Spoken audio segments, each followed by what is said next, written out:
On va passer tout de suite au niveau fédéral avec Monsieur Olivier Gueuleton, qui est chef d'unité des autorisations des produits phytosanitaires. Et donc là, avec un dézoom, si je ne me trompe pas, sur les produits phytopharmaceutiques en général.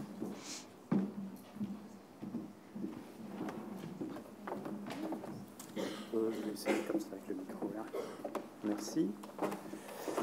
Merci, bonjour à toutes et tous. Je vais vous présenter la procédure pour aboutir à l'autorisation d'un produit phytopharmaceutique au niveau national en Belgique. C'était la demande qui m'a été adressée. Et à la fin, je ferai le point sur la situation concernant les produits qui contiennent des substances actives PFAS et également sur les coformulants.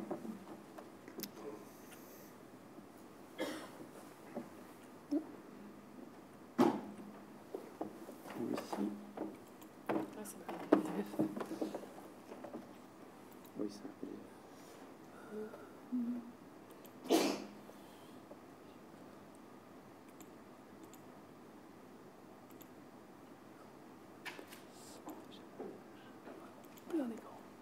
Merci. Voilà donc les produits phytopharmaceutiques, donc ça a déjà été dit, mais je vais le rappeler. Ce sont les produits dans la forme sous laquelle ils sont disponibles pour les utilisateurs professionnels ou non professionnels. Ça peut aller depuis la protection des semences jusqu'aux produits appliqués via un pulvérisateur tracté. Puis il y a différentes variantes que je trouvais intéressantes de signaler pour vraiment montrer que le champ d'application peut être très vaste. La petite boîte jaune en haut à gauche, c'est un piège, donc une substance, une phéromone qui va attirer les insectes dans cet espace confiné. À l'intérieur, il y aura un insecticide. Puis après, ça peut aller jusqu'à la droite ici avec un produit qui est nébulisé dans un hangar pour empêcher les pommes de terre de germer, par exemple. Donc c'est vraiment de la semence jusqu'au traitement des récoltes, parfois jusqu'aux produits qui protègent les plantations des dégâts du gibier. Donc quand un produit phytopharmaceutique peut-il être utilisé et comment? Mais donc, dès qu'il a été autorisé par l'autorité compétente, et en Belgique, cette autorité, elle se trouve au niveau fédéral. Il y a une obligation de communiquer les autorisations, et cela se fait déjà depuis plus de 20 ans sur un site internet qui s'appelle PhytoWeb. Et sur le site PhytoWeb, on retrouve également les conditions selon lesquelles le produit doit être utilisé. Donc les conditions qui ont été jugées acceptables après évaluation de la demande. Et ce qui n'est pas autorisé est interdit. Donc il y a notamment une évaluation de la composition, notamment ces coformulants. Et ensuite, toute modification est interdite pour le produit sans l'accord préalable de l'autorité compétente. Et donc là, j'ai mis un exemple pour un produit à base de béflubutamine, qui est une substance active herbicide PFAS autorisée en froment d'hiver. Donc vous voyez les différentes conditions à respecter. Ce n'est pas du shopping. On ne dit pas je vais appliquer la dose qu'il me faut, puis après je ferme les yeux sur le reste. Non, on indique les conditions sous lesquelles le produit doit être appliqué relatives à la culture, le stade d'application. Puis un peu plus bas, nous avons le ravageur, la mauvaise herbe qui est combattue, la dose, le nom d'application, et également des mesures qui sont destinées à protéger les eaux de surface, les organismes aquatiques, et d'autres mesures de précaution ailleurs sur l'autorisation. La base juridique pour mener à bien ces évaluations et prendre les décisions, cela a été dit, c'est un règlement européen, le règlement 1107-2009, qui réglemente la mise sur le marché des produits phytopharmaceutiques et qui réglemente également l'approbation des substances actives.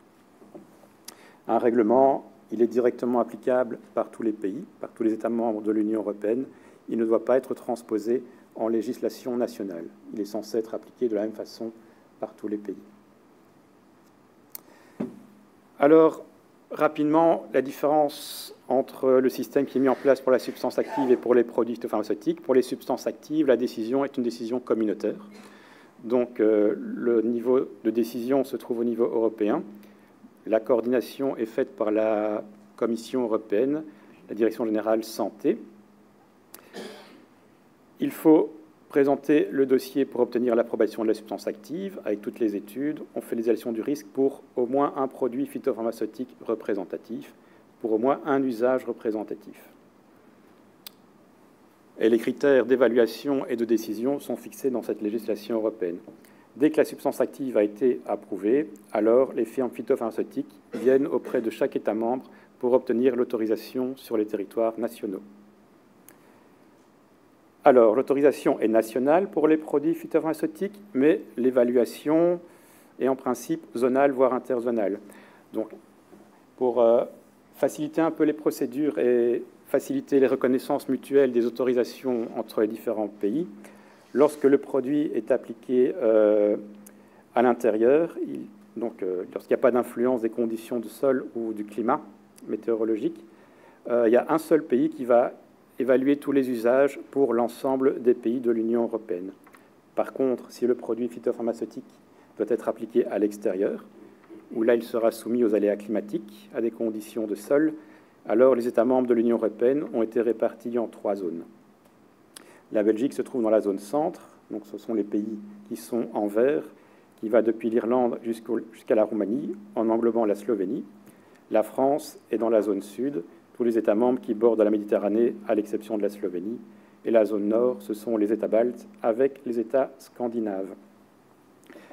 Ce qui complique un peu les choses, honnêtement, pour les produits phytopharmaceutiques, c'est que, alors qu'au niveau européen, on doit démontrer un usage acceptable, au niveau national, les firmes phytopharmaceutiques demandent les usages qu'elles estiment pertinents. Donc, on a toute une série d'usages à évaluer qui sont peut-être plus nombreux et plus diversifiés que ceux qui ont été évalués et approuvés dans le cadre du dossier européen. Et lorsqu'on parle d'usage, ce qu'on doit évaluer, c'est la culture, le stade d'application, la technique d'application, contre quel organisme le produit est censé agir, déterminer la dose et le nombre d'applications. C'est ça que l'on appelle un usage. Alors le principe de base, on doit faire une évaluation des risques pour chaque usage. Et donc l'objectif, c'est qu'un produit phytopharmaceutique, dans les conditions dans lesquelles il va être utilisé habituellement, doit satisfaire à des conditions par rapport à la santé humaine, à l'environnement, la santé animale. Il ne peut pas avoir d'effets nocifs immédiats ou différés sur la santé humaine, sur la santé animale, que ce soit directement lors de l'utilisation ou par l'intermédiaire de l'eau potable, des denrées alimentaires ou sur les eaux souterraines. Et donc, pour chaque usage, les autorités doivent se demander est-ce que le risque est acceptable. Le risque va être une combinaison du danger de l'exposition. Le danger est déterminé, ce sont les propriétés intrinsèques du produit, et on va le savoir au moyen d'études qui seront présentes dans le dossier. Les études à fournir ont été fixées dans la réglementation européenne. Ensuite, on doit estimer la quantité de produits à laquelle l'organisme non ciblé va être exposé. Quelle sera son exposition? Et le risque, ce sera la combinaison du danger, propriété intrinsèque, et puis l'exposition, le contact éventuel avec ce produit. Et le résultat qui aura été quantifié, le risque, on va le comparer aux critères de décision qui ont été fixés dans la législation européenne. Donc on compare un chiffre avec un autre chiffre. Et si le critère fixé dans la législation européenne est satisfait, l'usage est autorisé. Si le critère de la législation n'est pas satisfait, l'usage sera refusé. Pour un produit phytopharmaceutique, 7 domaines sont évalués. Propriétés physiques et chimiques, il faut que le produit soit de qualité, permettre une manipulation aisée et un dosage facile. Donc on détermine certaines propriétés en laboratoire et on compare les résultats aux normes FAO. Les méthodes d'analyse doivent être fournies, validées par des laboratoires indépendants pour déterminer la substance active, sa concentration, la nature de ses impuretés éventuelles. Et les méthodes d'analyse doivent permettre de retrouver les résidus dans différentes matrices. J'accélère un peu pour être certain d'avoir le temps d'arriver à la fin. Troisième volet, c'est l'efficacité et l'absence d'effets négatifs sur les cultures qui vont être traitées. Donc on doit savoir, est-ce que l'usage est pertinent? Par exemple, est-ce qu'il y a du mildiou en pommes de terre dans les circonstances agricoles en Belgique? La dose qui est demandée et qui sera autorisée est-elle vraiment la dose la plus basse qui permet d'avoir l'effet d'efficacité escompté? Lorsqu'on applique le produit sur la culture, est-ce qu'il y a un risque de phytotoxicité? Est-ce qu'on risque de brûler la culture qui reçoit le produit?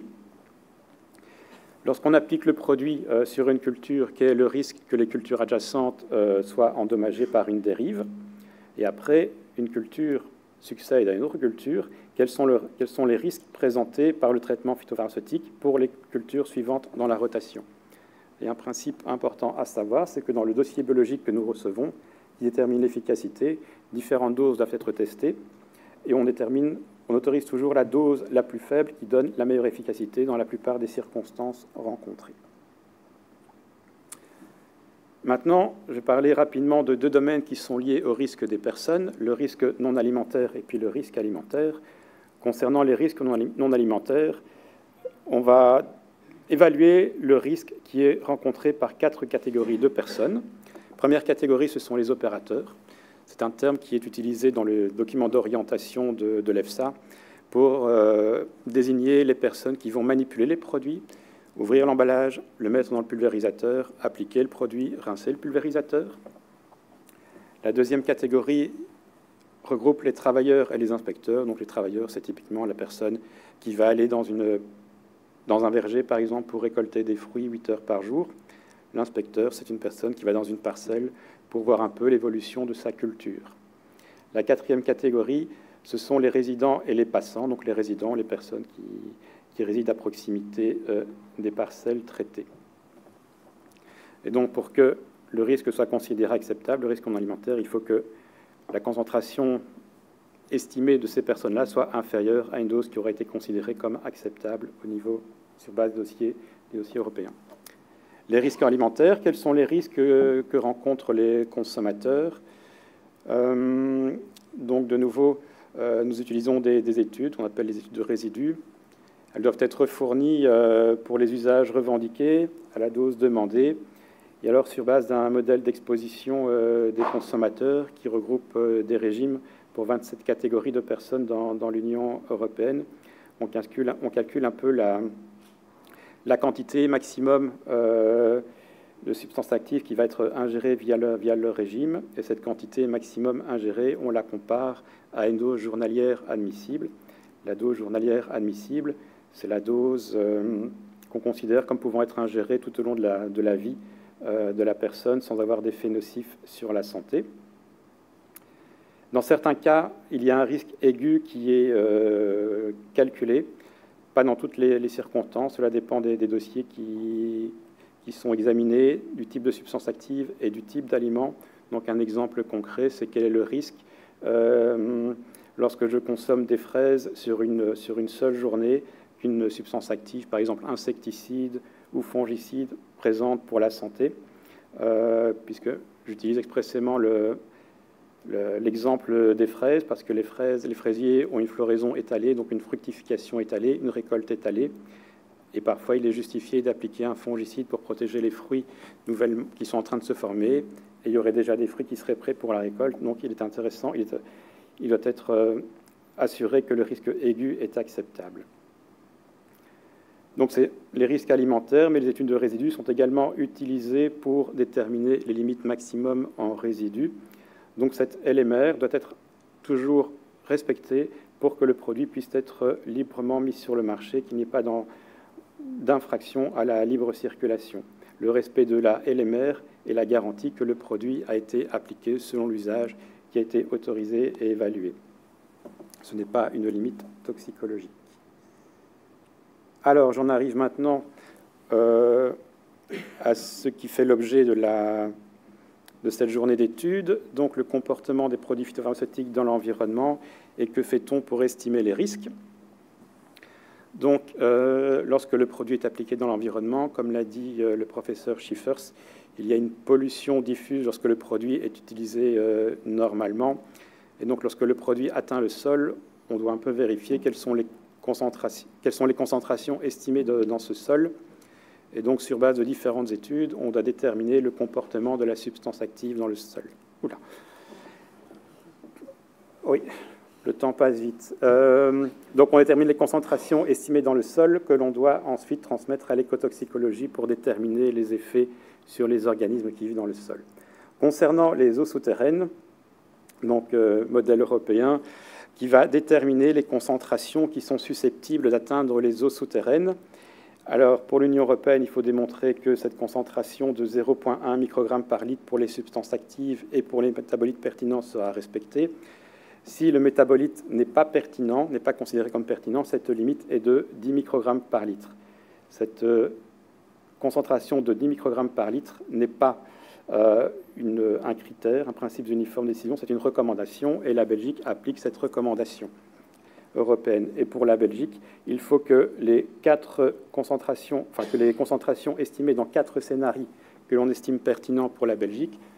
Donc un truc qui se passe en Angleterre, Okehampton, Châteaudun en France, Hambourg en Allemagne et Kremsmünster. Il faut que les concentrations estimées pour ces scénarios-là respectent les normes pour que l'usage soit reconnu acceptable en Belgique. Pour les eaux de surface, idem, il faut estimer les concentrations qui vont atteindre les eaux de surface ou les sédiments. Les voies de contamination des eaux de surface, classiquement pour un produit qui est appliqué par pulvérisation, c'est la dérive, par les brumes de pulvérisation, le drainage, également ruissellement, érosion. Les concentrations estimées dans les eaux de surface doivent être inférieures à la concentration réglementaire admissible. Et ça, ce sont nos collègues de l'écotoxicologie qui vont s'en assurer. Et là, pour gagner du temps, pour résumer en une seule dia quelque chose qui est extrêmement compliqué et fastidieux à réaliser par mes collègues, ce sont les différentes catégories d'organismes qui doivent être évaluées et pour lesquels les risques doivent être acceptables. Il y a les oiseaux et les mammifères, les organismes aquatiques, que ce soit les crustacés aquatiques, les poissons et les poissons d'eau vive plutôt que les poissons d'eau stagnante, les algues et les plantes aquatiques. Dans le groupe des abeilles, un groupe dont les exigences ont été revues à la hausse récemment et que la Belgique applique, bien que le document d'orientation pour évaluer ces études ne soit pas encore approuvé au niveau européen, il y a non seulement les abeilles mellifères, mais également les bourdons, avec un calcul qui est fait pour estimer le risque vis-à-vis des abeilles solitaires. Les dernières catégories sont les autres arthropodes non ciblés, les hyménoptères parasites de pucerons, par exemple, ou des acariens prédateurs d'autres organismes. Les micro-organismes du sol et les macro-organismes du sol. Là, on vérifie que les PEC, les concentrations estimées dans le sol, n'auront pas d'effet inacceptable pour ces organismes. Et puis les plantes non ciblées aussi, quelque chose qui est relativement récent dans les dossiers. Qu'est-ce qu'une plante non ciblée? C'est une plante qui se trouve à l'extérieur d'une parcelle. Si cette plante, qui n'est pas une plante cultivée, se trouvait à l'intérieur d'une parcelle, ce serait considéré comme une adventice ou une mauvaise herbe. Alors, la situation actuelle et les perspectives. Là, je vais ralentir un peu le débit. Concernant les substances actives PFAS, donc on ne peut pas faire abstraction de ce qui se passe au niveau européen vu la répartition des compétences. L'approbation et l'interdiction des substances actives, c'est le niveau européen, et la décision s'appliquera à tous les États membres. Et de même, pour la pertinence des métabolites, cela se passe au niveau européen. Donc actuellement, comme on l'a dit, il y a 31 substances actives approuvées qui sont des PFAS, et 25 sont en cours de réexamen. L'approbation d'une substance active est limitée dans le temps. Généralement, la première approbation, c'est 10 ans, puis après, quand il y a un renouvellement, ça peut aller jusqu'à 15 ans, ou alors c'est 7 ans pour les candidats à la substitution dont on a parlé dans la présentation juste avant. Il y a eu un cas intermédiaire exceptionnel, pour ceux qui s'en souviennent, c'était de 2017 à 2022. Qu'est-ce qu'il y avait de 2017 à 2022? C'était le renouvellement du glyphosate. Depuis lors, le glyphosate a été revu et le renouvellement est de 10 ans, si je ne me trompe pas. Mais donc, pour revenir à nos substances actives PFAS, 25 sont en cours de réexamen. Ça veut dire que c'est soit au niveau de discussion au niveau de la Commission européenne. C'est le cas pour 3 substances actives. Les conclusions de l'EFSA sont disponibles. Donc l'EFSA reparcourt l'évaluation d'un État membre pour une substance active et puis propose des conclusions qu'elle transmet à la Commission européenne.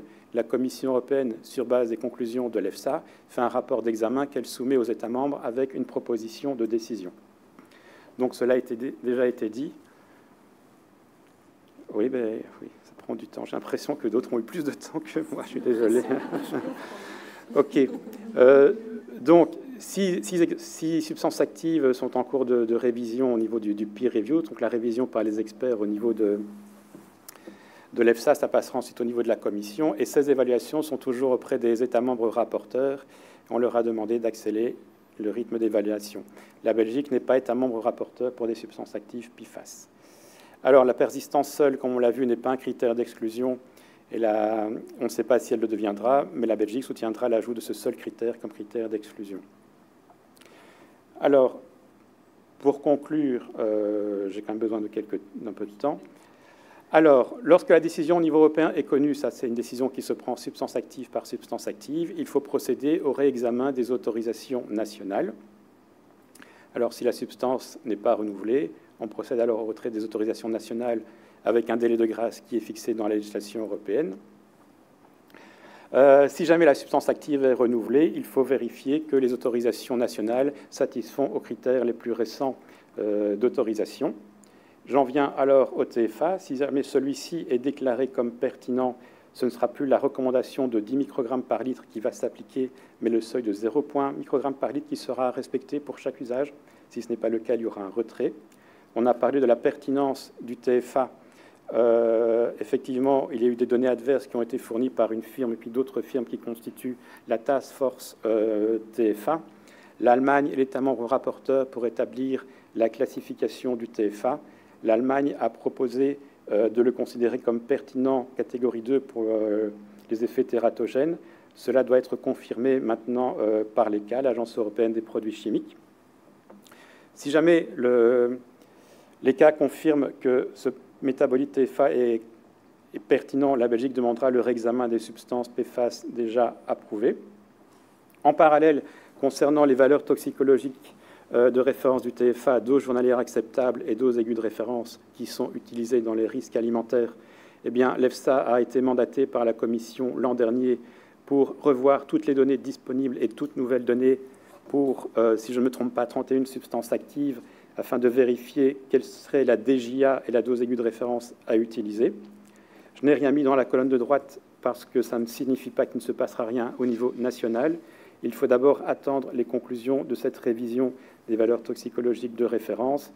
Et une hypothèse serait que sur base de ces nouvelles, de ce statement de l'EFSA, cette position de l'EFSA qui est attendue pour le 31 octobre 2025, il est fort probable, il est possible que la Commission donne un autre mandat à l'EFSA pour refaire un risque alimentaire pour les substances actives qui génèrent le TFA.